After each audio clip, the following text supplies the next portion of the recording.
ng normal? Oo nga! Talaga, sis! Hikari! Good morning! Akira, lumabas na yung resulta ng exams natin, oh? Oo nga! Isang sikat na super elite high school ang academy nito dito sa lugar namin. Pinaghiwa-hiwalay ang mga estudyante dito base sa academics nila mula sa Class A hanggang F. At ang nangunguna sa lahat ng klase na yon ay isang espesyal na klaseng tanging ang top 7 students lang sa buong school ang pwedeng makasali. Mas kilala ang klase na yon sa tawag na Special A o SA. Hi, 7th pa rin ang ranking ko. Hi, Hikari. Good morning. Siya si Ryu Tsuji, anak ng isang sports manufacturer president. Ang top 7!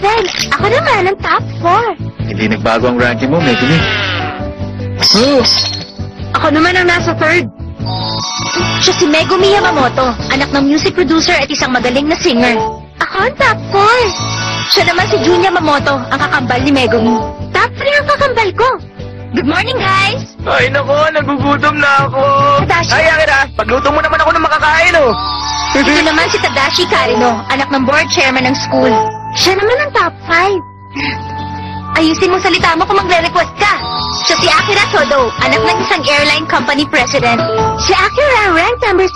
Hindi kita ipag-luto, hindi mo aayusin. Ano kaya ang ranking ko ngayon? Hikari, congrats. Ha? May isa akong kaklase na hindi ko matalo-talo.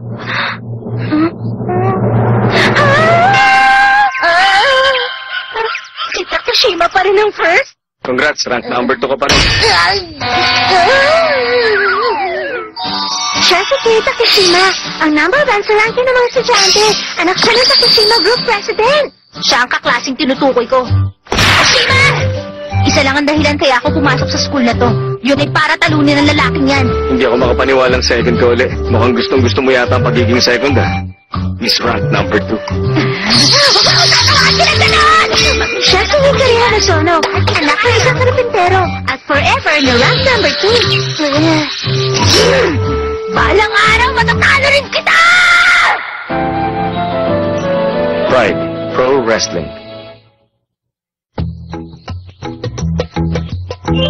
Tignan nyo, para sa snack natin ngayong araw, naganda ako ng raspberry pound cake at roasted tea. Wow, masarap yan! Mamaya ka na!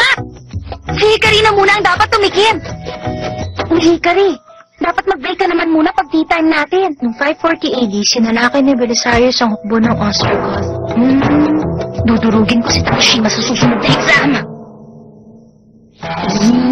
Habang wala pa malay-malay siyang umiinom ng saa, ang dami ko namang nabasang sari-saring history books. Ganun ba? Ang hindi mo alam, habang nagsasa ako, ganito namang karami ang nabasa kong libro. Pwes, kung ganun pala, kayang-kaya ko magbasa kahit nakagusto ako. Talagang dalawang hindi na tumigil. Ang cute talaga ni Hikari pag seryoso siya. Huwag kang malikot. Eto, kumain ka na. Huwag mong ibigay lahat. Huh? Bigyan mo rin naman ako. Bigyan Ano mo ba, naman ako. John? Pahingi ako, pahingi. Nagsimula na naman sila. Sus, lagi namang nangyayari yung ganyan eh. Balita ko na discharge na mula sa ospital yung student council president. Student council president? Oo, mahina kasi ang katawan niya, kaya na-confine siya.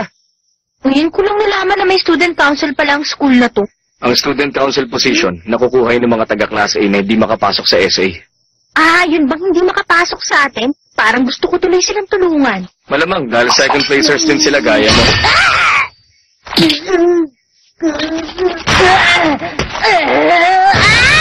Huwag mo akong tawagin second placer! Sino yun? Huwag niyo kaming tatawagin bilang second placer. Teka, ikaw ba si... Sino ka nga ba? President, teka, okay ka lang ba? President, kaya mo pa ba? Parang natatandaan ko kayo. Kung ganon, hindi niyo pala alam kung sino ako, ha? Kilala na siya child prodigy nung bata pa siya. Ngayon, siya na nangunguna sa lahat ng sophomores. Siya si Hajime Take mula sa Class 2A. Kilala siya bilang the Charismatic Student Council President. Mabenta ngayon ang mga picture ko sa mga rave reviews. Ikaw pala yun! Yung presidente na mahina ang katawan at lagi na uospital pero hindi nawawala sa pwesto dahil mayaman siya. Sikreto ko nga yun eh. Anong pakay dito ng presidente? Ba't ka pumunta dito? Sandali lang. Huwag niyo sabihin nakalimutan niyo na nung masyado niyo ako ninsulto kanina umaga. Pasensya na kung pinaghintay ko kayo. Narito ng Student Council President. Muling nagbabalik ang school idol. Good morning! Akira! Tingnan niyo! Isa pong member na SA! Tara, lapitan natin!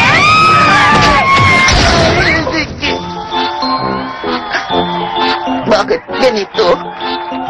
Nagkakainis sila. Ang yayamang nilang lahat. At dahil nga ron, naisip kong magsama ng mga kagaya kong may ambisyon na labanan kayong lahat. Tutulungin namin ang SA! Hindi naman kaya naiinggit lang kayo? Ano ngayon? Pagbabagsakin ko ang SA para ako naman ang purin at mapansin ang buong school. At dahil doon, may dala akong hidden challenge para sa SA! Ibig mo sabihin, hinahamon ng klase ang SA? Pag natalo na isang taga-klase ang SA member sa challenge, pwede na siya pumasok sa SA. Ano yun? Ba't ka lumalapit? Good luck sa inyo! Pagbutihin niyo, ha? Ha? Humahanga ako sa mga taong malakas ang loob. Humahanga ka? Pasensya na. President! Kung yan talaga ang gusto niyong gawin.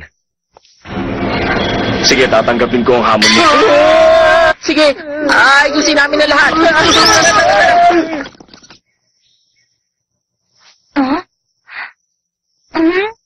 Ayos! Exciting ang challenge na to! May showdown ng SA at ang student council? Wow, hindi na ako makapaghintay! Susunod na ako ng SA! Ito. Biruin niyo, pro wrestling ang magiging main event ng challenge? Pro wrestling? Parang weird naman yata, no? Patingin nga. Ito. Oo nga, no? Huh? Matanong ko nga kayo, sino ba kasing pumili ng pro wrestling? Yung challengers, malayang pumili ng kahit anong evento gusto nila. Sino naman tong Funky Brothers? Mali ko, pero mukhang hindi na sila mga high school. Mga foreigner ba sila? Professionals? Ano bang pumasok sa kukote ng student council? Bawat party dapat may dalawang lalaban. Huh? Para sa atin, pagdating sa wrestling, Okay, sige! Lalaban ako, hindi ko atrasan yan! sabi ko na tama ang hula ko. Sigurado sasali si Takashima, di ba? Huh? Oo, pwede rin. Ang saya! Excited na excited na ako! Pero kailangan makatulong din kami sa inyo. Oo nga, masyado nila tayong inahamon. Bad trip naman kung manonood na lang kami, di ba? Kung ganon, painitin natin ang event. Oo, tama! Alright! Umanda sila!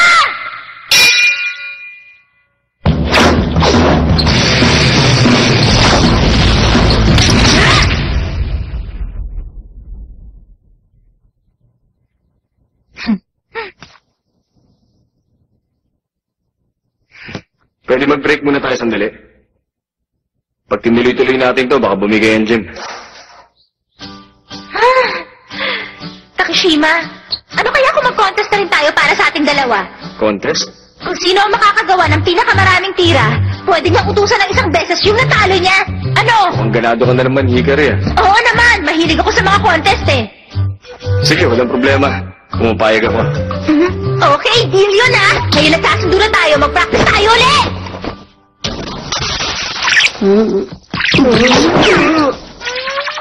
Ano ba yan? Mga tao ba sila? President, pag hinayaan natin yan, baka matalo ang Funky Brothers. Kung ganun, mukhang kailangan natin gumamit ng dirty tactics.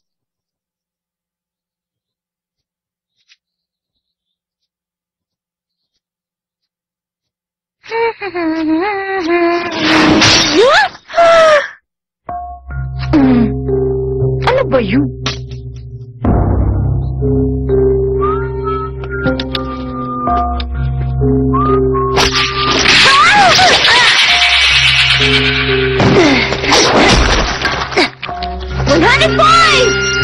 Sandali. Ano ba nangyayari? Parang ang dami naman yatang weird na nangyayari ngayong araw. Di ba alin na nga? Baka pwede mo na sabihin ngayon kung tungkol saan to. Anong dahilan na tinatakan niyo ako? Gusto mo malaman? Inutusan kami ng President ng Student Council na gulpin ka. Huh? Kung hindi masaktan yung kasama mong babae, swerte siya.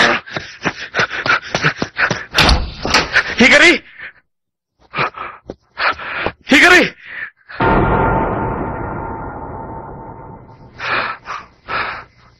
Hikari.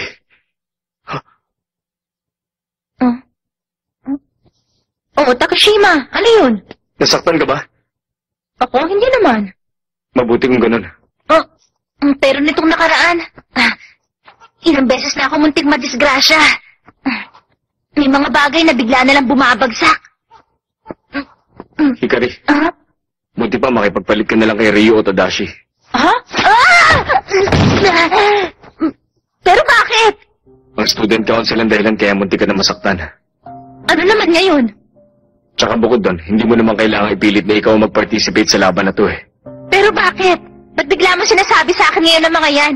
Huwag ka mag-alala, matindi ang training ko. 15 kilometers ang tinatakbo ko. Kaya kong ang buhatin ng pinakamabigat na barbell eh.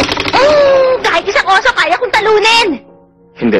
Pero Takashima, malapit na ang laban. Saka sabay naman tayo nagtitraining, di ba? Sige, magpapakaprangka na ako sa'yo. Ayokong sumali ka dahil pabigat ka sa akin.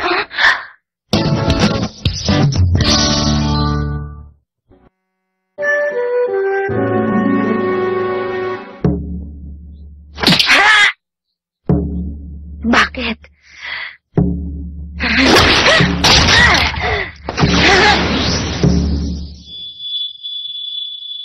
Ayokong sumali ka dahil pabigat ka sa akin. Bakit ka nagsalita na gano'n sa akin? Ha, Takashima? Oh. Hikari, ang lakas mo talaga. Pero Hikari, huwag mo nang pilitin ang sarili mo. Ang sabi ni Takashima, magiging pabigat lang daw ako pag sumali ako. Hindi ba ako karapat-dapat na maging partner niya? Talaga bang pabigat lang ako sa kanya? Dahil sa sinabi niya, para niya na rin sinabing hindi ko siya matatalo. Ano, bilisan mo na. Teka, namimili pa ako. Masyado kang hot. Huh? Oh, kumusta na? Tadashi, Ryo. Mas mabuting kung pumalit na lang ang isa sa inyo kay Hikari sa laban. Ano? Pero bakit naman ako, ha? Ako naman, mukha ba? Pero bakit nangyari kay Hikari? Ha? Pass muna ako. Good luck na lang sa'yo, Tadashi. Ano? Ayoko nga! Mas magaling pa nga sa akin si Hikari eh! Walang problema yon. Pwede kitang i-train kung gusto mo. Hindi! Ayoko!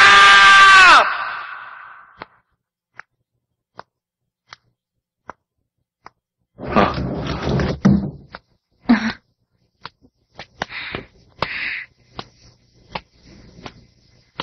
Wala ka bang tiwala sa akin? Kaya nagiging pabigat ako sa'yo. Kahit anong mangyari. Sasali pa rin ako sa laban!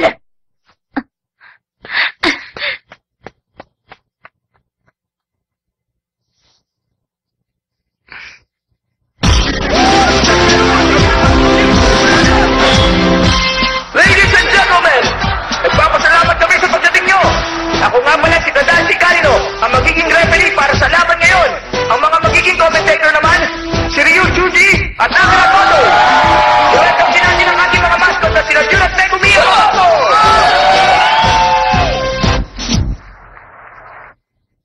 Talaga ba magpupumilit na lumaban, Hikari?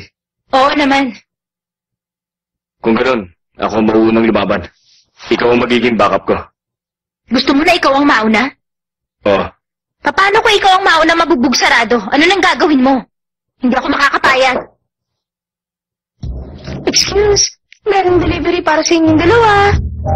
Galing sa student council. Sa student council? Para po sa inyo. Wow, bukay ba yan? Bakit Takashima? Sige na, tanggapin niyo na to.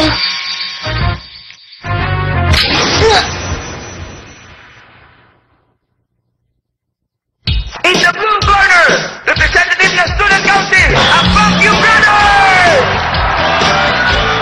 Dito naman, sa red corner, ang weirdo pero halit na duo ng SA, silang Kei at Hikari! Teka, anong problema? Heto na pala ang representative ng SA? Teka, ang iyang nakikita ko, nakawang nakapokus sa kamay nila. Hoy, anong ibig sabihin nito? Aba, hindi ko alam. Baka naman gimmick lang nila yan. Naiintindihan ko na. Kung ganun, sa madaling salita, lalaban Tama ba? Tamang-tama to. Dahil ngayon, hindi ka na makakalaban nang hindi ako kasama. Okay, magsisimula na po ang laban. Ang makasaysayang laban ng SA at ng Student Council. Nakasalalay dito ang reputasyon ng bawat grupong kasangkot. Ano kaya ka lalabas na? Laban na! Huwag kang masyado magmadali. Ano ba? Huwag mo nga akong pakialaman!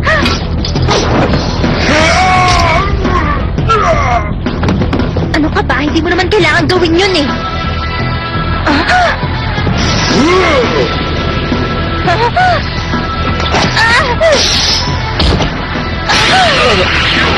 Tignan niyo mga kaibigan! Pinabakan na isa sa Fazio Brothers at kamay ni Takeshima! Dahil doon hindi tuloy makakilos ang kahit sino sa kanila. Problema to! Mukhang hindi magandang teamwork na pinapakita nila ngayon. Ano ka ba? Bakit palagi mo ko inaalala? Alisin mo nga itong paa mo! Halimaw!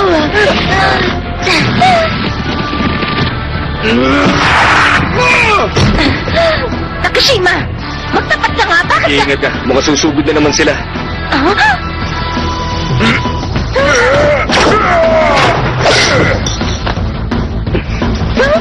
Hoy! Teka! Ano ba? Ginagawa mo! What's about? You'll be safe here. What the...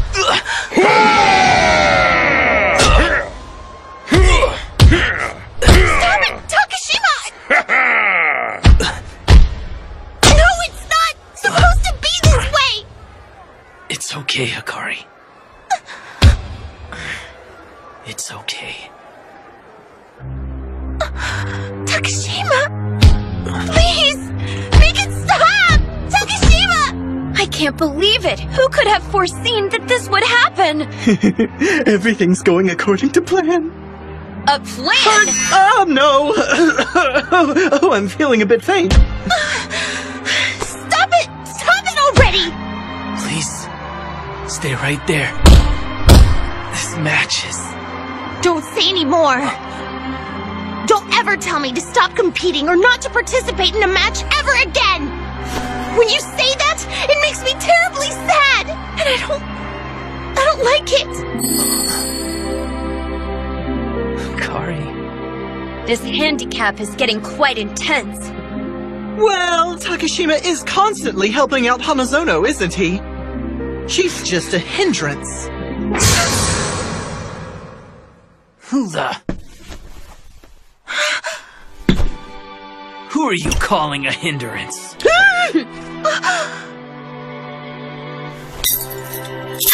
Hikari is an amazing person who won't lose to anyone!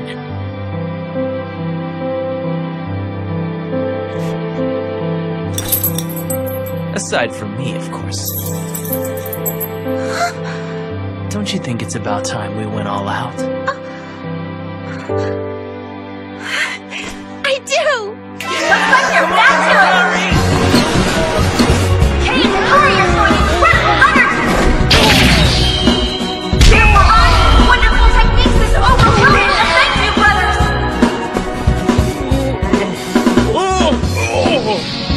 Here it comes! Jumping double elbow!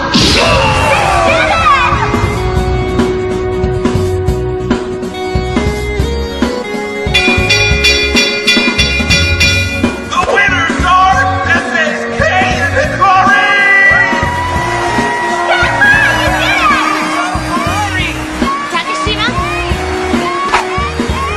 You just wait. You stay in first place. Until I beat you, that is.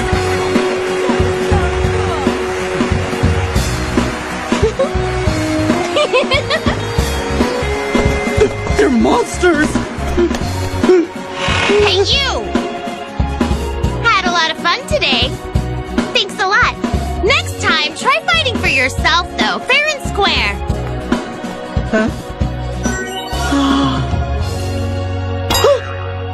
Just you wait! I'll beat you next time! Oh, and by the way, Hikari, Yeah, what is it? about the number of techniques that you mentioned before the match, I win 16 to 15. What should I have you do for me? Shoot! Next time I'm gonna beat you for sure. You just wait and see.